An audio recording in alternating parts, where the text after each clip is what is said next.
अच्छा, so dear students, assalamu alaikum. This is your class for the day of this strike, strike which is going on, जो कि हो रही है। तो अप्रैल 19 की जो हमारी क्लास है, सेक्शन ए और सेक्शन बी दोनों में, 2A 2B में, उसके लिए मैं ये क्लास रिकॉर्ड कर रहा हूँ। सेक्शन एक जो है उसके अंदर कौन सा था, 2A के अंदर मैं ये टॉपिक थोड़ा सा कवर कर चुका हूँ और प्रैक्टिस करवाई है मैंने, but I will just start from start scratch, और ताकि सारे स्टूडेंट्स जो है ना एक ही क्लास से बेनिफिट हो सकें। So let me just just do it again. So इसको थोड़ा सा क्विकली कर लेंगे, और आप लोग अगर सेक्शन ए वाले आप इस टॉपिक को समझ रहे हो तो you can just skip it. अच्छा, तरीकाकार ये है कि ये जो पीडीएफ है ये मैं आपको अवेलेबल कर दूंगा ऑन एलएमएस, ताकि आपकी प्रैक्टिस के लिए अगर आप इसको देखना चाहें तो आपको वीडियो आगे पीछे ना करनी पड़े, और ये आपके सामने आप इसको देख सकें जैसे अभी नज़र आ रहा है। अच्छा डियर स्टूडेंट्स, जो कि मेरे साथ हैं इस वक्त ऑनलाइन क्लास के अंदर, अगर वो कोई ये देखेंगे आवाज़ सही नहीं आ रही है या मैं जो टॉपिक प्रेजेंट कर रहा हूँ वो स्क्रीन पे नहीं आ रहा, तो ये बड़ा बुरा हो जाएगा मेरे लिए, क्योंकि फिर वीडियो पे नहीं आएगा। तो ऐसा कोई चीज़ हो तो आप लोग मुझे ज़रा हेल्प कर दीजिएगा, and you can just say anything in between. अच्छा, तो टॉपिक समझ में ना आए तो आप थोड़ा सा वेट कीजिएगा जब तक मैं बात को कंप्लीट ना कर लूँ। तो ये मेरे पास आज 3 सर्किट हैं जो कि मैं आपको सॉल्व करवाऊँगा for the sake of practice and explaining the concepts. अच्छा, अब जो हम जो चीज़ करने लगे हैं ना वो है नोडल एनालिसिस, और ये आपकी किताब के अंदर यहाँ पर मौजूद है। अ, ये नोडल एनालिसिस का आपका ये जो टॉपिक है ये सर्किट एनालिसिस टेक्निक्स के अंदर है। Mesh current analysis and nodal analysis, ये देखिएगा। ये अब ये जो टेक्निक से करवा रहे हैं ना, मैं इसके न्यूमेरिकल्स आपको ये वाली भी करा दूंगा, बट ये कि मैंने थोड़े से इजी न्यूमेरिकल्स जो समझने के लिए आपको आसान हो वो निकाले हुए हैं, और वो मैं आपको एक्सप्लेन करूंगा। But this is nodal voltage mesh current analysis, ये टॉपिक चल रहा है, और ये यहाँ पे स्टार्ट हुआ है ये टॉपिक। तो ये यहाँ पे मैंने आपको जो है न्यूमेरिकल्स यहाँ पे अपने हाथ से सॉल्व किए हैं, इसको मैं दिखा रहा हूँ। अच्छा, नोडल एनालिसिस एक नई टेक्निक है जो आपको अभी तक बिल्कुल नहीं पता है, और इसके अंदर जो नॉलेज इस्तेमाल हो रही है वो केवीएल एंड केसीएल इस्तेमाल हो रही है, more of a Ohm's law and KCL. तो दो टेक्निक्स हैं जो कि बहुत मेजर हैं और बहुत ज़्यादा इस्तेमाल होती है, एक नोडल एनालिसिस, एक mesh analysis to circuit solve a circuit. अच्छा, अब मैं आपको बताऊं कि what is the meaning of solving the circuit. ये एक सर्किट है, इसके अंदर सारे कंपोनेंट्स की वैल्यूज दी हुई हैं। रेजिस्टर कितनी वैल्यू का लगा हुआ है, ये जो है ये ओम्स का निशान है, 4 ओम्स है, ये 2 ओम्स है, ये 6 ओम्स है। ये करंट सप्लाई दी हुई है आपको, और ये 5 एम्पियर की करंट सप्लाई एक और दी हुई है। अब आप अगर इसमें से चाहते हैं कि आप ये मालूम करें कि what is V1 and what is V2, कि यहाँ पे जो जंक्शन है जिसको हम नोड कहते हैं, इस सर्किट के अंदर इस वक्त टोटल 3 नोड्स हैं। ये एक नोड है पूरी की पूरी। अगर मैं इसको बनाना चाहूँ पॉइंटर से तो कुछ निशान आ नहीं रहा मेरे पास। Change select tool, hand tool, select tool मैंने ले लिया। ये जो चीज़ है ये जो ये पूरी नोड है, क्योंकि इसके ऊपर ये कनेक्शन है, तार है, तो यू मस्ट अंडरस्टैंड कि नोड क्या होती है। तो ये नोड है। अच्छा, दूसरी नोड ये है जिसके ऊपर एक करंट सप्लाई, एक 6 ओम्स का रेजिस्टेंस, एक 4 ओम्स का रेजिस्टर, और एक 5 एम्पियर की करंट सप्लाई कनेक्ट हो रही है। 4 चीज़ें यहाँ पे कनेक्ट हो रही हैं, और एक नोड ये वाली है नीचे वाली, इसको हम रेफरेंस नोड ले लेंगे, और इसके ऊपर हमने ग्राउंड का सिंबल बना दिया। इट मीन्स रेफरेंस नोड को हम वोल्टेज दे देंगे 0। जब हमने वोल्टेज 0 दे दिया, इसका मतलब है कि हमने एज्यूम कर लिया कि this voltage is going to be 0 with reference to these unknown voltages. तो अब अगर आपने 0 दे दिया, इसका मतलब है कि नॉन वोल्टेज हो गया है और 0 है। तो ये जो वोल्टेज है V1 और V2 आप इस वोल्टेज के हिसाब से निकालेंगे, सही, जिसको आपने 0 वोल्टेज रेफरेंस वोल्टेज दे दिया और ये ग्राउंड दे दिया, सही है। अच्छा, सॉल्विंग ए टेक्निक का मतलब, सॉल्विंग का सर्किट मींस कि आपको वहां पे वोल्टेजेस और करंट सारे ब्रांचेस के अंदर सबको सारा पता होना चाहिए कि यहाँ पे वोल्टेज कौन सा है, ये करंट कौन सा है, ये वाला करंट कौन सा है, ये वाला करंट कौन सा है, इस जंक्शन इस नोड का वोल्टेज कौन सा है, इस तरह एवरीथिंग। तो सॉल्विंग अ सर्किट और एनालिसिस इज सेम थिंग। आपने किसी सर्किट को एनालाइज करना है, और मैंने एक क्लास में सेक्शन ए में बड़ी डिटेल में बताया था कि what is designing and what is analysis. Analysis ये है कि आप सर्किट में करंट और वोल्टेज निकालना चाह रहे हैं, सर्किट कंप्लीट बना हुआ है, और डिजाइनिंग ये है कि आप सर्किट के अंदर किसी पॉइंट के ऊपर कोई वोल्टेज लेकर आना चाहते हैं, और वो उसके लिए आपको क्या लगाना पड़ेगा वो आपको नहीं मालूम, तो वो आप डिजाइन करते हैं। तो ये जैसे 4 ohms की रेजिस्टेंस अगर यहाँ पे ना लगी हुई हो और आपको ये वोल्टेजेस मालूम हो कि V1 और V2 ये होने चाहिए, तो 4 ohms की रेजिस्टेंस को मालूम करना, दैट इज कॉल्ड डिजाइनिंग। लेकिन अगर रेजिस्टेंस दी हुई हो और मालूम करना हो कि करंट क्या आएंगे, तो दैट इज एनालिसिस या सॉल्विंग। देखिए 4 ohms की रेजिस्टेंस जो है ना, ये एक फिजिकल कंपोनेंट है, इसकी वैल्यू मालूम करनी है आपने। कोई सा भी आप रेजिस्टेंस यहाँ पे लगाएंगे तो यहाँ पे वोल्टेजेस चेंज हो जाएंगे, तो ये फिजिकल चीज है। और ये जो है वोल्टेजेस जो पहले से ऑलरेडी इस्टेब्लिश्ड हैं, या अगर आपने 4 ohms की रेजिस्टेंस लगा दी है तो ये वोल्टेज तो यहाँ पर आ गए होंगे कोई ना कोई सर्किट में, तो वो मालूम करना एनालिसिस है। तो डिजाइनिंग के लिए एनालिसिस का पार्ट जरूरी है, इसी वजह से डिजाइनिंग सीखने से पहले हमें एनालिसिस सीखना जरूरी है। अच्छा, अब हम करेंगे क्या कि जो दो नॉन रेफरेंस नोड है और इसके अंदर दो ही हैं, इसको हम वोल्टेजेस असाइन कर देंगे V1 और V2, यानी से अपनी तरफ से एज्यूम कर लेंगे कि इसके वोल्टेजेस V1 और V2 होंगे अलजेब्रिक टर्म्स में। अच्छा, सो अच्छा, तो ये नोडल एनालिसिस को हम आज इसको कर रहे हैं, और यहाँ पे V1 और V2 सेलेक्ट कर लेंगे कि ये अलजेब्रिक टर्म्स में हम इसको यहाँ पे दो वेरिएबल्स दे देंगे V1 और V2। अच्छा, अब हम इसको नोडल एनालिसिस से जब सॉल्व करना चाहेंगे ना, तो हम यहाँ पे जो वोल्टेजेस देंगे उसकी इक्वेशंस लिखे, इसमें हम अप्लाई करेंगे केवीएल इन जगहों पर। अब जब केवीएल अप्लाई करना हो तो हमें करंट की डायरेक्शंस बनानी पड़ेगी, और इसको हम कहते हैं करंट की arbitrary directions. Arbitrary directions that means कि आप कोई सी भी डायरेक्शन अपनी मर्जी से ले लेंगे, लेकिन ये जो डायरेक्शन है ये ऑलरेडी गिवन है, ये करंट सप्लाई इसकी डायरेक्शन मौजूद है, इसकी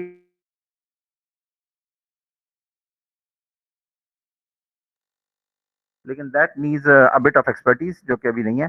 तो अभी ये डायरेक्शन उन्होंने पहले से दी हुई है सर्किट में, तो that is already a direction. लेकिन इस सर इधर सर्किट में डायरेक्शन नहीं दी हुई होगी, रजिस्टर लगा हुआ होगा, तो आप चाहे राइट की तरफ ले लें या लेफ्ट की तरफ ले लें, कोई फर्क नहीं पड़ता। अच्छा, अब मैं ये आपको एग्जाम्पल समझाते समझाते आपको पूरे जो है प्रोसीजर भी बताऊंगा। तो वालेकुम सलाम जी, आपने सलाम किया, मैं वालेकुम सलाम किया, लेकिन अगर आप लोग जो है ना इस वक्त मेरी बात गौर से सुने, और ये क्योंकि क्लास रिकॉर्ड भी हो रही है तो उन लोगों के लिए भी बेनिफिट करेगी जो कि अभी इस वक्त ऑनलाइन नहीं भी है, और हमारी क्लास का टाइम भी नहीं है ये ऑनलाइन का। तो जो लोग आ गए हैं that they those are most welcome, और जो नहीं आ सके उनको कोई प्रॉब्लम नहीं है। अच्छा, ये जो लेक्चर चल रहा है ना इस वक्त हमारा, ये चल रहा है ओपन लूप में। That means I am just not, you are not in front of me, and I am just can't see your expressions and the face expressions and the body language. So मुझे नहीं पता कि आप लोगों में से कितने लोगों को क्या समझ में आ रहा है। तो just let me complete, and if you have any problems then we can just always discuss it later on in online class, God forbid, या फिर हम जो है ना अल्लाह करे कि हम we will be in a conventional mode of teaching, तो उसके अंदर हम इसको कर लेंगे। अल्लाह करे कि हमारे कन्वेंशनल मोड ऑफ टीचिंग होगी, क्योंकि उसी के अंदर एक टीचिंग का मैकेनिज्म चलता है। बाकी दिस ऑनलाइन तो बस एक खाना पूरी सी है। अल्लाह ताला हमें जो है ना हमारे हालात सही कर दे, और इसके लिए हमें ज़रूरी है कि हमें अपने अमाल की तरफ तवज्जो देनी पड़ेगी, नमाज़ों की बहुत पाबंदी करें। अच्छा, तो अब यहाँ पे हमने जब V1 अप्लाई कर दिया, एज्यूम कर लिया, तो हमने यहाँ पे अभी KCL अप्लाई करना है। दो जगह पे KCL अप्लाई करेंगे, दो इक्वेशंस बनेंगी, और इन दोनों इक्वेशंस को साइमल्टेनियसली सॉल्व करेंगे, तो सॉल्यूशन आ जाएगा कि V1 और क्या है और V2 क्या है। अगर V1 हमें पता हो तो हम जाहिर बात है कि इसमें से करंट निकाल सकते हैं, क्योंकि यहाँ पे 0 है, यहाँ पे V1 है, तो इसके ऊपर वोल्टेज होगा V1, और रेजिस्टेंस मौजूद है V1 divide by R, that is 2 ohms, तो हमें करंट पता लग जाएगा। अच्छा, अब देखें कि ये जो करंट है, ये मैं लिख रहा हूं, ये वाला current, this is going away from the node, that's why this is minus, और इसका करंट कितना है V1/2, ये नीचे जा रहा है। दूसरा करंट जो है again going away from the node, KCL apply करें ना, केसीएल में हमें हमेशा करंट के सम्स लिखने होते हैं, summation of all the currents which are coming towards the node और away from the node, or those who the currents which are coming towards the node will be taken as positive, and those the currents which are going away from the nodes will be taken as negative. So this current is again going negative away from the node, that's why this is taken as negative. And what is the voltage across this 4 ohms resistance? V1 is on the left side, and the current is entering this resistance, तो ये plus होगा, that's why this is taken as V1 minus V2 upon 4, ये वाला Ohm's law apply कर दिया। और यहाँ पे एक और करंट कौन सा है, वो 5 एम्पियर का करंट सोर्स है जो कि directly coming towards the node, तो इस वजह से यहाँ पे हमने 5 लिख दिया। इसको इक्वेट कर दिया, इसको थोड़ा सा सिंप्लीफाई किया, एलसीएम लेकर नीचे ये जो 4 लिया है नीचे हमने, और ये फ्रैक्शंस को ऐड किया अलजेब्रिक टर्म्स में, तो ये हमारे पास आ गया है। क्योंकि यहाँ पे 2 था, यहाँ पे हमने ये 4 लिखा हुआ है अपॉन में, तो divide 4 divide by 2 is 2 and 2v2 हो गया यहाँ पे। और ये माइनस की साइन तो यहाँ पे ऑलरेडी मौजूद थी, इसलिए माइनस की साइन आ गई। अच्छा, यहाँ पर ये क्योंकि -v1 -v2 था, तो क्योंकि माइनस की साइन बाहर थी तो ये -v1 हो गया, और ये माइनस की साइन इसके साथ भी मल्टीप्लाई हो रही थी, तो ये +v2 हो गया। इसी तरीके से 4 मल्टीप्लाई बाई 5 20 हो गया, ये इक्वेशन बन गई। इसको थोड़ा सा और सिंप्लीफाई किया, आप इसको कीजिएगा अपने जरा कॉपी पे, तो इसको मैंने नाम दे दिया इक्वेशन 1। इसी तरीके से अप्लाइंग केसीएल ऑन नोड 2। अब नोड 2 पे देखिएगा कि कितने करंट्स आ रहे हैं। एक करंट 5 एम्पियर का अवे जा रहा है। अच्छा, वेलकम, आप आए, लेकिन आप जो है लेक्चर के स्टार्ट में हैं, बीच में हैं, तो फिर आपको जो है थोड़ी सी चीज़ें समझ में आएंगी। आप रिकॉर्डेड लेक्चर देखिएगा। जी जी अच्छा, सर, मैं देख रहा हूँ ना। सही है, ठीक है। तो अब हम नोड 2 पे आ, हम नोडल अप्लाई कर रहे हैं केसीएल। केसीएल का मतलब है कि सारे करंट्स का सम 0 होना चाहिए। तो एक करंट है 5 एम्पियर, ये देखिएगा away from the node, that's why this will be coming minus. ये माइनस में आ जाएगा। कहाँ गया ये, यहाँ पे ये माइनस में आ गया। अच्छा, एक और करंट जो है वो आ रहा है टुवर्ड्स द नोड 10 एम्पियर, तो ये यहाँ पे 10 आ गया प्लस में। अच्छा, और एक करंट आ रहा है ये यहाँ से V1 माइनस V2, ये टुवर्ड्स द नोड है इसलिए पॉजिटिव आ गया, डिवाइड बाई 4, तो ये आ गया V1 माइनस V2 अपॉन 4। और एक करंट और है जो ये नीचे जा रहा है, V2 अपॉन 6। यहाँ पे 0 है, यहाँ पे V2 है, तो ये V2 upon 6 going away from the node, तो माइनस में आएगा। तो ये वाली इक्वेशन बन गई।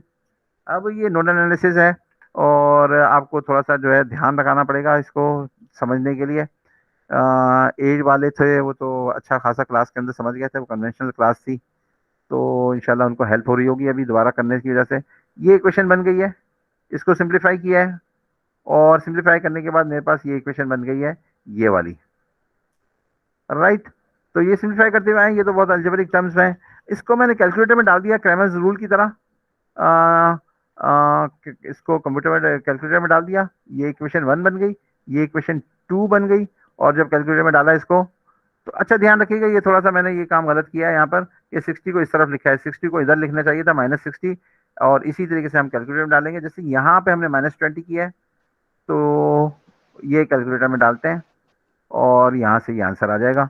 कैलकुलेटर में इक्वेशन सॉल्वर मौजूद होता है, मैंने आपसे कहा कि ये सॉल्व होती है साइमल्टेनियस इक्वेशन क्रैमर रूल से भी, लेकिन हमें इतना मैनुअल वर्क करने की जरूरत नहीं है, because calculators will be allowed in your exams, right. So V1 और V2 पता चल गया है। अब V1 इज समथिंग 13, कितना है V1, 13.3 एंड 20।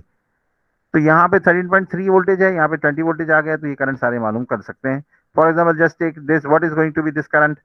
तो V1 है 13.3 और V2 है 20, तो इसका करंट होगा 13.3 माइनस 20 डिवाइड बाई 4 ohms। तो ये नेगेटिव आ जाएगा क्योंकि 13 पॉइंट छोटा है। तो इसका मतलब है कि ये जो हमने करंट की डायरेक्शन ली है, this is not the correct direction, current negative आया है। तो एक्चुअल करंट जो पास हो रहा है वो उल्टा पास हो रहा है, यानी towards the left. I hope this you get understanding of this. अब मैं दूसरा सर्किट सॉल्व करवा रहा हूँ। अच्छा, मुझे लग रहा है कि क्लास का टाइम लंबा हो रहा है, तो ये जो तीसरा सर्किट है ना, ये इंशाल्लाह हम इसको क्लास में ही सॉल्व करेंगे। इसको मैं यहाँ पे अभी नहीं सॉल्व कराऊंगा, मैंने ये अपना माइंड मेकअप किया है अभी अभी। तो सिर्फ एक और सब न्यूमेरिकल सॉल्व कर लें जल्दी से। तो ये एक सर्किट है, इसको सॉल्व करना है। इसके अंदर देखें नोड्स कितनी है। एक नोड ये है, you can very very easily see, you must understand, आपकी एक एक्सपर्टीज बननी चाहिए that you can find out how many number of nodes are there. अगर ये नहीं पता लगेगा तो फिर आप जो है समझने के आगे नहीं चल सकते। तो ये तार है, ये कोई नई नोड्स नहीं है कि ये रेजिस्टर की यहाँ पे नोड अलग बन रही है और ये नोड अलग बन रही है। नहीं, जो भी तार से कनेक्टेड होगा, सिंपल स्ट्रेट लाइन होगी, कोई कंपोनेंट नहीं होगा, that will be considered as a single node. इसी तरीके से यहाँ पर भी एक सिंगल नोड है, तो that's why we have just assigned voltages V1 and V2। अच्छा, अगर आपको लग रहा है कि मैं बहुत तेज जा रहा हूँ, तो बात यह है कि sometimes I go slow, sometimes I go fast, because this is open loop and no one is there to just which, जिसको मैं देख सकूं कि यार समझ में आया, पूछ लूं, और रोक लूँ या आप मुझे रोक सकें। लेकिन अभी हमारी अल्लाह का शुक्र है, ये क्लास जो है ना एक ही है ऑनलाइन। कल से हम इंशाल्लाह जो है नॉर्मल क्लास में होंगे, तो हमारा ज़बरदस्त सा जो है ना इंशाल्लाह लर्निंग एनवायरनमेंट होगा। And I miss all that conventional class very much. मुझे बहुत मज़ा आता है कन्वेंशनल क्लास में, and this online class is always a very very difficult thing. Student के पार्ट पे भी अच्छा नहीं है। आप आते हैं कैंपस में और एक लर्निंग एनवायरनमेंट होता है, ये सदियों से चला आ रहा है, ये ऐसे ही चलेगा, ये ऑनलाइन जो है ना। अच्छा चलें, अभी तो हमारा गुजारा है ऑनलाइन। पहले अगर हड़ताल होती थी तो कोई नहीं कहता था कि ऑनलाइन मोड में चले जाएंगे, यूनिवर्सिटी मैनेजमेंट नहीं कहती थी। लेकिन ये जो सारा से एक प्रॉब्लम आया, तो every problem is an opportunity. Every problem is an opportunity. तो वो उस अपॉर्चुनिटी से हमने लर्न कर लिया, and we just can very easily switch the classes to online mode. तो ये भी एक लर्निंग हो गई ना हमारी, आपकी भी और हमारी भी। तो सही है, ठीक है। अच्छा, अब ये सर्किट हमारे हाथ में मौजूद है। V1 और V2 दो इसके वोल्टेजेस हैं। मैं अप्लाई करता हूँ KVL यहाँ पे लेफ्ट साइड पे, यानी V1 पे, नोड 1 पे। तो इसके अंदर जो करंट तीन आ रहा है वो टुवर्ड्स द नोड है, that's why this is taken as positive 3। ये आ रहा है जो वोल्टेज है इसका V1, और नीचे जा रहा है अवे फ्रॉम द नोड है, तो V1/2। और ये जो वोल्टेज करंट है ये जा रहा है 6 ओम्स की रेजिस्टेंस में से, तो इसके दोनों तरफ दो वोल्टेजेस हैं, V1 और V2। तो ये हो गया V1 माइनस V2/6। ये बात तो सही है, लेकिन इसको हमने लिया है away, that's why this is minus. इसको सिंप्लीफाई करते हुए चले गए, आप इसको सिंप्लीफाई कीजिएगा तो ये आपके पास इक्वेशन आ जाएगी। इसको हम इक्वेशन नंबर 1 कहेंगे। अब हम दोबारा से यहाँ पर आएंगे और नोड 2 पे सप्लाई करेंगे। यहाँ पे तीन करंट है, इसका मतलब तीन टर्म्स होंगी यहाँ पे। ये तीन टर्म्स हैं। -12 किस लिए है? इसलिए कि ये अवे फ्रॉम द नोड है। एक होगा V2/7, ये रहा V2/7, ये रहा माइनस अपॉन माइनस में होगा क्योंकि नीचे जा रहा है, अवे फ्रॉम द नोड है। और एक होगा V1 माइनस V2/6, और ये टुवर्ड्स द नोड है, तो ये पॉजिटिव होगा। अब देखिए ये वाला जो करंट है ना, ये वाला करंट, ये पर्टिकुलर करंट ये इस वाली नोड से भी जा रहा है away from the node, and इस पे आ रहा है टुवर्ड्स द नोड। तो इधर हमने नेगेटिव लिया है, V1 माइनस V2/6, यहाँ पे ये नेगेटिव है। और यही वाली टर्म V1 माइनस V2/6, ये यहाँ पर भी है V1 माइनस V2/6, लेकिन ये यहाँ पर पॉजिटिव है। I hope that you understand this. थोड़ा सा टेक्निकल है, थोड़ी सी प्रैक्टिस चाहिए होती है इसके अंदर। अच्छा, अब इसको थोड़ा सा सिंप्लीफाई करते हुए चलेंगे, जो कि मुझे करने की जरूरत नहीं है, आप we are good in it. तो ये सिंप्लीफाई करते करते करते करते आपको यहाँ पे ये एक्सप्रेशन मिल गई। आपने क्या किया, इसको क्रैमर्स रूल की तरीके से यहाँ पे लिख दिया। Always right the constants on the right side of the equation, और उसी की तरह से कॉरस्पॉन्डिंगली साइन भी यहाँ पे राइट साइड के हिसाब से होनी चाहिए। तो जैसे यहाँ पे -18 थी और यहाँ पे +504 था, तो ये क्योंकि कैलकुलेटर यहीं पर एक्सपेक्ट करता है ये कांस्टेंट, इसी तरीके से मैंने आपको क्लास में भी बताया था सेक्शन ए में कि मैं भूल जाता हूँ हर साल कि कैलकुलेटर का यहाँ पे एक्सपेक्ट करता है कि लेफ्ट साइड पे ऑफ द इक्वेशन, या यहाँ पे एक्सपेक्ट करता है। तो मैं जो है ट्रायल एंड एरर से निकालता हूँ हर साल। जब भी मैं ये चीज़ समझ जा रहा होता है, साइमल्टेनियस इक्वेशन सॉल्व कर रहा होता हूँ, कैलकुलेटर इस्तेमाल करना होता है, तो ये इस साइड पर एक्सपेक्ट करता है। You will be just adding in the same way. Calculator में ऐड किया, ये आंसर्स आ गए। तो अब ये जो थोड़ा सा सवाल है वो तीन नोड्स वाला है, ये मैं अभी आपको नहीं सॉल्व करवा रहा हूँ। ये तीन नोड्स वाला है, V1 and V2 and V3, और इसके अंदर एक डिपेंडेंट सोर्स भी है। So we will be doing इंशाल्लाह in our next class. So till then अल्लाह हाफिज, wish you all the best, good luck. नमाज की पाबंदी कीजिएगा, नमाज रोजे का बहुत एहतमाम कीजिएगा, किसी सूरत नहीं छूटे, किसी सूरत छूटे नहीं, ठीक है। अच्छा, so just let me end this class right now.